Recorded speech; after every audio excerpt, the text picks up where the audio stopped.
Hello साथियों, मैं हूं एडवोकेट अशोक चतुर्वेदी। आपके अपने legal channel Ashok legal ocean पर आपका एक बार फिर से स्वागत है। साथियों, विधिक जानकारी की श्रृंखला में हम आज आपके साथ एक बहुत नए महत्वपूर्ण विषय पर चर्चा करने वाले हैं और वो है आईपीसी की धारा 494 यानी बाईगैमी की धारा, दो विवाह की धारा। हिंदू मैरिज एक्ट की धारा 117 के अंतर्गत अगर कोई व्यक्ति अपनी पहले पति या पत्नी के जीवित रहते हुए दूसरी शादी करता है बिना डाइवोर्स लिए हुए, तो वो अपराध है आईपीसी की धारा 494 के अंतर्गत, और जो वो शादी करेगा वो शादी शून्य मानी जाएगी, वाइड मानी जाएगी।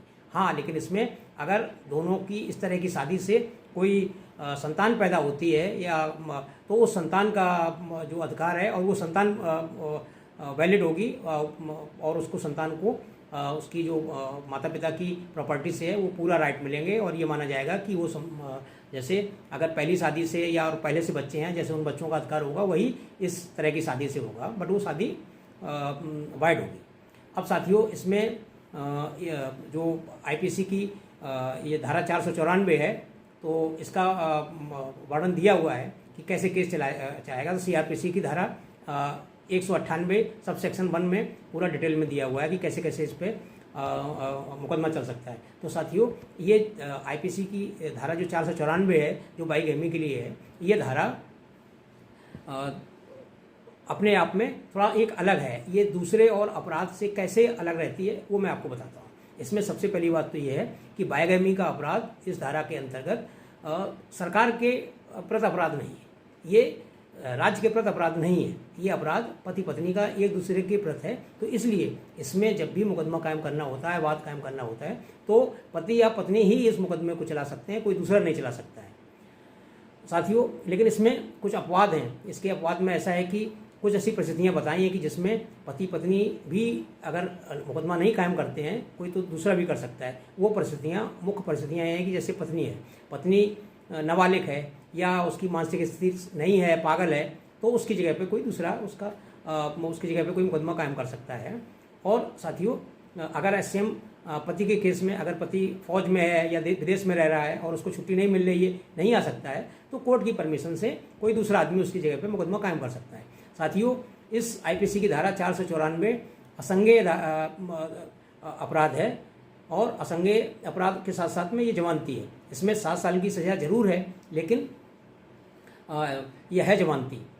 इसमें एफआईआर दर्ज नहीं होती है। ये कैसे इसमें बात चलता है, अगर पति या पत्नी में से कोई इस धारा के अंतर्गत मुकदमा दर्ज कराना चाहता है, तो उसको सबसे पहले तो अपने नज़दीक के फैमिली कोर्ट में इस तरह की जो शादी की गई है दूसरी, उसको वाइड कराना होता है। तो वाइड कराने के लिए एक मुकदमा दायर करना पड़ेगा। दूसरे उसको फर्स्ट क्लास मजिस्ट्रेट के कोर्ट में आईपीसी की धारा 494 के अंतर्गत बात करना पड़ेगा। इसमें डायरेक्ट एफआईआर नहीं होती है। ऐसा नहीं कि कोई थाने में जाके एफआईआर कर दे, तो इसमें गिरफ्तारी वगैरह का कोई चांस नहीं रहता है, और इसमें कोर्ट के द्वारा मुकदमा चलता रहता है। इसमें साथियों, जो भी प्रूफ ऑफ बर्डन रहता है वो एग्रीड पर्सन पर रहता है। मतलब जो पीड़ित पक्ष है उसी को ये प्रूव करना पड़ता है कि हमारे पति ने या पत्नी ने दूसरी शादी कर ली है, और सारा जो बर्डन है उसको सिद्ध करना पड़ता है।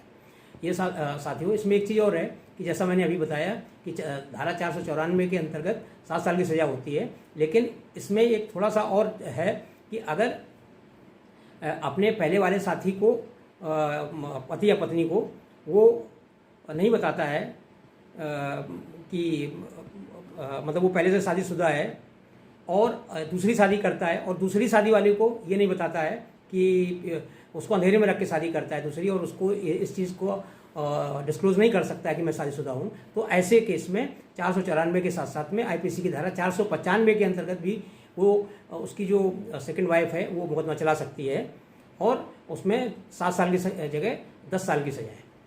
तो और साथियों, इसमें सबसे पहली बात क्या है कि इसमें कभी भी मतलब जैसा मैंने बोला कि कुछ परिस्थितियाँ ऐसी हैं कि जिसमें बाईगैमी अपराध नहीं है। कब नहीं अपराध है, मान लो किसी ने 2 शादियाँ कर ली, लेकिन उन 2 शादियों में दोनों पत्नियों की सहमति है, दोनों पत्नियाँ सहमत से रह रही हैं, एक दूसरे को ऑब्जेक्शन नहीं है, तो पुलिस या मजिस्ट्रेट अपनी तरफ से कोई संज्ञान नहीं ले सकता और रह सकती हैं, और वहाँ पर कोई अपराध नहीं होता है।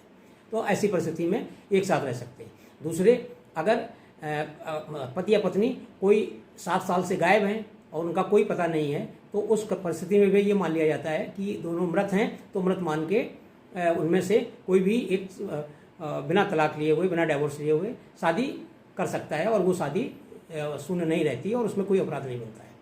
तो इसमें तीसरा एक पॉइंट है धर्म परिवर्तन। अगर कोई आदमी धर्म परिवर्तन कर लेता है तो उस केस में भी वो दूसरी शादी कर सकता है। मान लो अगर कोई हिंदू है, मुस्लिम धर्म एक्सेप्ट कर लेता है, दूसरी शादी कर सकता है।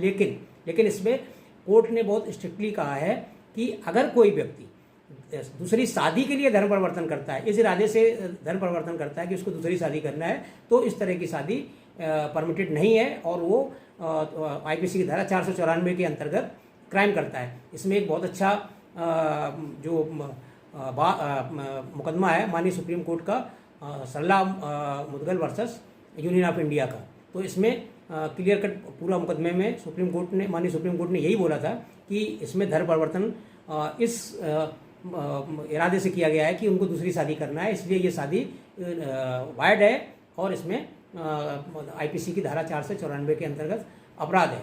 तो साथियों, ये थी आज की वीडियो की डिटेल में जानकारी। मैं समझता हूँ आपको ये वीडियो अच्छा लगा होगा।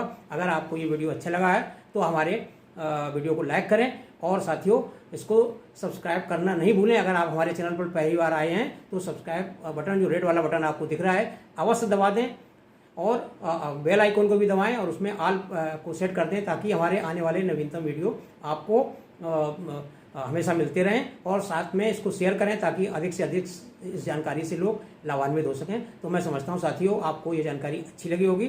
साथियों, आज के लिए बस इतना ही। कल फिर एक नए वीडियो के साथ में हाजिर होते हैं। तब तक के लिए आप सभी को शुभ रात्रि। जय हिंद।